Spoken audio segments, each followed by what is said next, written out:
Salut, moi c'est Morgane, coach sportif, fondatrice de la marque Activate Holistic Wellness. Je suis passionnée par le mouvement, la santé et tout ce qui relie le corps à l'esprit.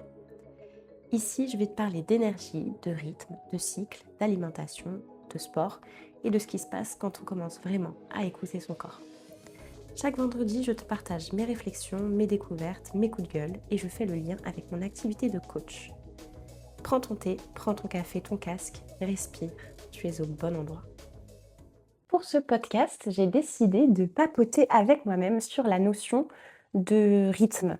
Hem, Parce que, là, c'est un début d'année, on est encore au mois de janvier mais en vrai toute l'année ça marche. On nous dit souvent, hem, heu, d'écouter son rythme, de trouver son rythme aussi. Enfin bref, cette notion de rythme, elle est quand même très souvent, évoquée dans nos vies, dans nos échanges avec nos autres, heu, amis humains. Et je pense que c'est une notion qui est intéressante à creuser parce que, c'est vrai, notre cerveau, nous-mêmes, avons besoin de choses très concrètes. On a besoin de savoir où on va, ce qu'on fait, pourquoi, comme s'il y avait, une ligne à suivre.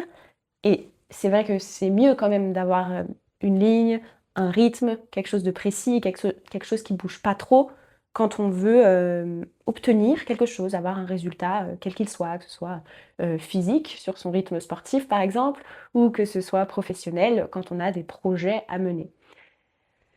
Donc cette notion de rythme, elle est super importante dans nos quotidiens. Et d'ailleurs, notre corps fonctionne avec, des rythmes, des cycles.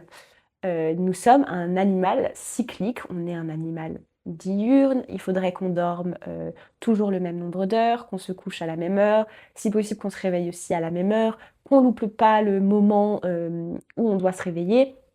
Bref, i tout dans notre vie appelle à l'ordre, au rythme et à quelque chose comme ça de très carré, très emboîté. Donc j'ai envie de creuser un petit peu, cette notion, ce pourquoi on a besoin de ces rythmes-là. Pourquoi souvent on a l'impression qu'on n'a pas trouvé notre rythme.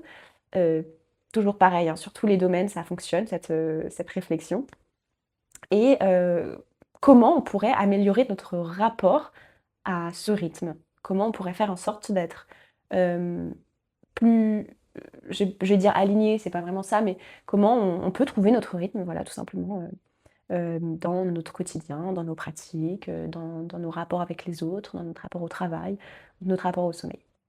Donc le rythme et les cycles, c'est quelque chose qui vraiment habite, notre être. Biologiquement, on a des cycles qu'il faut respecter. On est un animal, humain assez, routinier, donc on a besoin quand même d'un cadre, on a besoin d'une certaine cohérence, d'une certaine redondance aussi, de patience, de persévérance. Voilà, on s'inscrit sur un temps long, sur un temps rigoureux et sur, assez peu de variabilité finalement, si jamais on regarde, comme ça vraiment sur le papier. Donc c'est normal pour notre société finalement d'avoir construit un environnement où on va à l'école de telle heure à telle heure et de tel âge à tel âge, où ensuite on passe à une vie adulte où on a, un travail, peut-être que c'est une carrière même, les études sont terminées, donc on poursuit notre vie dans un domaine professionnel avec, pareil une certaine ligne, directrice. Et puis après vient la retraite et là, il y a des activités vraiment pour les retraités, avec un nouveau rythme. Mais voilà, c'est très, très codifié, très routinier finalement, la vie d'un être humain, alors après, bien évidemment, hein, ça dépend de la géographie, d'où on vient, de notre culture. Mais voilà, il y a ce truc-là qui reste quand même de routine, de saisonnalité. Notre microbiologie d'ailleurs est saisonnière, hein. On réagit au changement de saison, on réagit à la durée, de luminosité, on réagit à la saisonnalité des produits qu'on peut consommer, donc on s'adapte. Notre microbiologie s'adapte, elle est saisonnière et donc elle suit, elle aussi, des cycles et des rythmes. Mais voilà, on est aussi, un animal qui aime penser, qui aime changer, qui aime parfois revoir ses routines, qui aime, peut-être changer de domaine d'expertise, qui a envie parfois de se former à d'autres choses, qui a envie professionnellement de faire autre chose, qui peut se lasser aussi, de sa routine. Et donc, je pense qu'il est important de prendre en compte qu'on n'a pas un rythme, mais qu'on en a plusieurs des rythmes. Et ça aujourd'hui, dans la plupart des vies et des quotidiens, je pense qu'on ne le prend pas suffisamment en compte.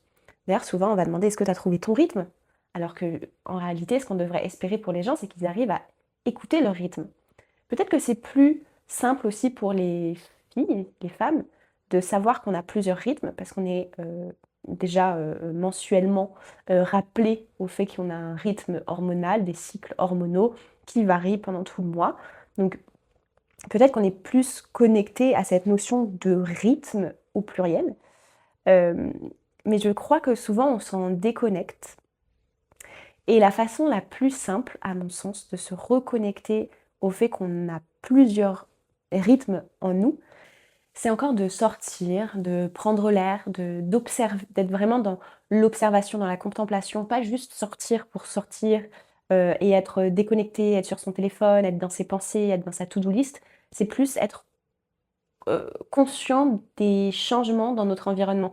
Quand je regarde le ciel parfois et que je vois les nuages passer et bouger, ou que je vois un changement de luminosité, bah, je me dis que tout est perpétuellement en changement dans notre environnement et c'est aussi notre cas. Alors même si pour atteindre, certains buts, voire même la survie, on a besoin quand même d'une certaine routine et d'un ordre dans notre, hygiène de vie, dans nos habitudes, dans ce qu'on fait, il faut pas oublier quand même que le changement est perpétuel, est permanent et qu'on fait partie de ce changement. Donc il faut aussi une certaine flexibilité, un certain accompagnement du changement dans nos rythmes, dans nos styles de vie. Donc sortir et être dans la contemplation, pour moi, c'est primordial. Et d'ailleurs, c'est pour ça que j'organise, des petits voyages à vélo, alors sur 3 4 jours, où je vais d'un point A à un point B et on doit se dépasser, ça sort totalement de la routine, ça permet vraiment de voir des paysages en changement et en même temps dans un changement, qui est lent, parce qu'on est à vélo, donc max, 30 km/h. Donc on a le temps de voir les paysages changer, notre corps adore ça et d'ailleurs après ça, on est différent après une aventure de ce type. Mais ça rentre vraiment dans ce cadre-là, de se dire: «On a plusieurs rythmes» et de temps en temps venir bousculer sa routine, c'est super bénéfique parce qu'on du coup, on se réinscrit dans quelque chose de plus, naturel, qui est que oui à la routine, oui on est sur un temps long, donc on a le temps d'instaurer des routines, mais un peu de changement, c'est quand même très cool et c'est surtout super sain et naturel. Voir d'autres gens, faire d'autres activités, prendre un autre chemin. Tout ça au quotidien, ça va vraiment venir booster, nos circuits neuronaux. C'est-à-dire que notre cerveau, recalibre à chaque fois qu'on va prendre un nouveau chemin. Donc par exemple, au lieu d'aller à la même boulangerie, hein, ben, va à une autre boulangerie ou alors prends un autre chemin pour aller à la même boulangerie. Mais rien que le fait de faire ces petits changements-là, ça va booster ton cerveau et en plus, ça va, de fait, t'apporter plus de bonheur parce que ton cerveau va être, juste plus nourri, plus actif et va y avoir un sentiment de joie qui va, s'instaurer, de joie de vivre, qui va s'instaurer. Seulement parce qu'on instaure des petites nouveautés dans notre vie. Donc ça peut être une nouvelle activité, ça peut être de nouvelles personnes, de nouvelles connaissances, ça peut être, discuter avec la personne qui est, devant toi dans la file d'attente de la boulangerie. Voilà, une nouvelle rencontre, une nouvelle un niveau à chaque fois, ces choses-là sont de nouveaux stimuli neuronaux et ça fait vivre, parce que nous sommes des petits cerveaux sur pattes quand même. Donc, instaurer un petit peu de renouveau, accepter qu'on ait des rythmes et pas un rythme, ça permet de trouver beaucoup plus de bonheur et de joie dans notre quotidien. Alors oui, à la routine, oui, aux petites habitudes et à une vie bien cadrée, mais oui aussi pour tout bousculer, oui au changement, oui à, revoir sa carrière, à se former à de nouvelles choses, à se mettre de nouveaux objectifs, à aller vers des choses qui nous sont peu familières, voire inconnues. Il faut se booster, il faut se bouger, il faut avoir à la fois de la permanence et de l'impermanence. Voilà, je terminerai là-dessus sur les rythmes. Ne demandez plus à vos amis, à vos familles, à vos proches s'ils ont trouvé leur rythme. Demandez-leur plutôt s'ils arrivent à danser avec les différents rythmes de la vie, avec les différents rythmes des saisons, avec leurs différentes envies. On est euh, des animaux complexes et il faut adorer ça, chérir ça, nourrir ça. Voilà, je vous souhaite donc de nourrir votre complexité et d'accepter d'être changeant et d'être impermanent parce que c'est la vie, parce que même le ciel est impermanent. Donc pourquoi pas nous? Allez, on se retrouve la semaine prochaine pour un nouveau papotage avec moi-même. Et je vous souhaite d'être très heureux et de danser avec vos rythmes. À très vite. Merci d'avoir écouté cet épisode. Si tu veux soutenir le podcast, pense à t'abonner ou à le partager. C'est ce qui m'aide le plus à le faire vivre. Et pour suivre les prochains thèmes, retrouve-moi sur Instagram, Morgifit et Activate. À vendredi prochain. D'ici là, garde ton corps en mouvement et ton esprit ouvert.